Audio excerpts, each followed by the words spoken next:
I'm Zia Sonnabend. Well, I could tell lots of wild stories about Amigo. I'm focusing mostly on some professional things about him. Not entirely. But I originally prepared some words to give at the Eco Farm Conference, which was online this year in a virtual format with a tribute session to Amigo. And I made it through the rehearsal, and then my internet was out the day of the conference, and so I was not able to actually read them. So I apologize to the few of you who heard me in rehearsal. This will be some of the same information. Amigo and I were on the same mission in this life, to stop or reduce the use of toxic pesticides by enabling as much land to be farmed as possible organically. We also shared the same muse, Jerry Garcia and the Grateful Dead.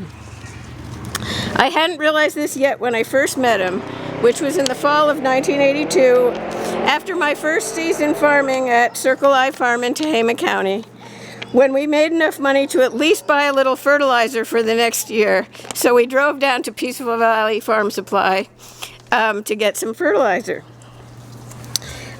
On that occasion, we met Amigo, and we had a long and detailed chat with him on the role of gypsum in helping bind excess magnesium in our soil, the ecological impacts of rock phosphate versus bone meal, the concept of mineral balancing from Albrecht, and much, much more. He invited us to the Eco Farm Conference, which was the next year in 1983 at Jones Gulch. I knew from then on that we would become good friends. And I helped collaborate with him on organizing that conference for about 15 years plus. Amigo and I had quite different skill sets to bring to the goal of everyone being organic. Amigo was the idea guy who was really good at communicating directly with farmers, and I had more organizational skills and a little more tact and tolerance for bureaucracy than he did. We went... I'm going to not talk about Eco Farm too much because so many other people were involved with that. But I want to talk a little bit about developing the organic standards which Amigo helped with. In 1985, I had joined the CCOF Board of Directors, California Certified Organic Farmers. I had joined as a grower in 1982 and realized there were almost no rules for what you had to do to be organic. There was like 2 pages of form you filled out, and that was it. And so we knew that if we were going to really reach more people, we had to have some sort of handbook and with the rules and some sort of list of what materials you could and couldn't use on your farms, what fertilizers were okay and what weren't. So I recruited Amigo and a few other people, some of whom might be here, to write the first materials list. So we started by surveying all the organic farmers we could find, which was about 200 people in CCOF, and we asked them what they thought about any number of things that we could think of to all write on a list.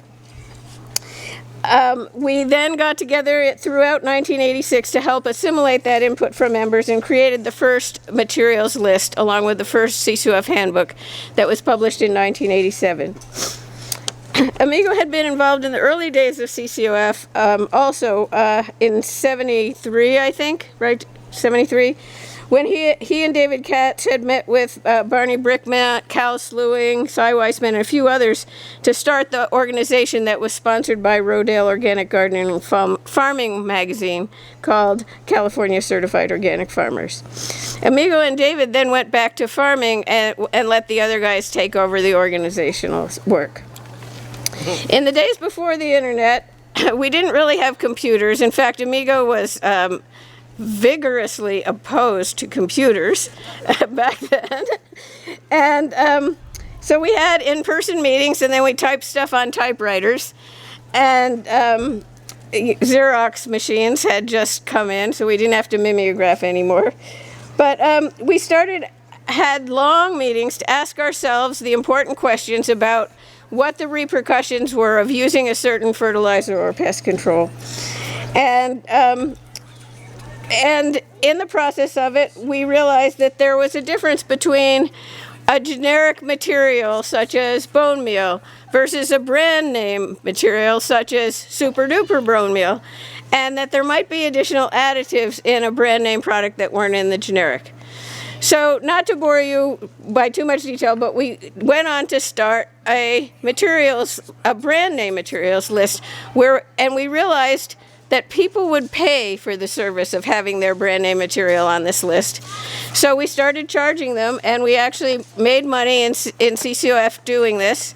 And then we joined up with people from Oregon Tilth to coordinate efforts, so it's why duplicate the same thing in Oregon.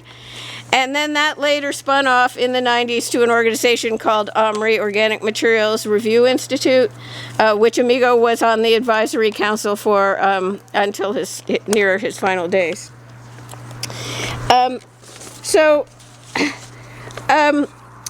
We both shared the absolute conviction that organic was a way to heal the earth. And we shared the confidence that we can do something to make that happen. And now I'm going to turn back to the muse for inspiration to move us brightly. For years I've incorporated Grateful Dead lyrics into major talks I have given, heartened by the news that 2 Swedish scientists put quotes from Bob Dylan in all their research papers for decades. And this was with apologies to non-deadheads who probably won't get most of this, but I think Amigo would best be described by St. Stephen with a rose, in and out of the garden he goes. Country garden in the wind and the rain, wherever he goes, the people all complain. But more motivated by this. The wheel is turning and you can't slow down, you can't let go and you can't hold on, you can't go back and you can't stand still if the thunder don't get you and the lightning will. So rest in peace, Amigo. May the 4 winds blow you safely home. Thank you.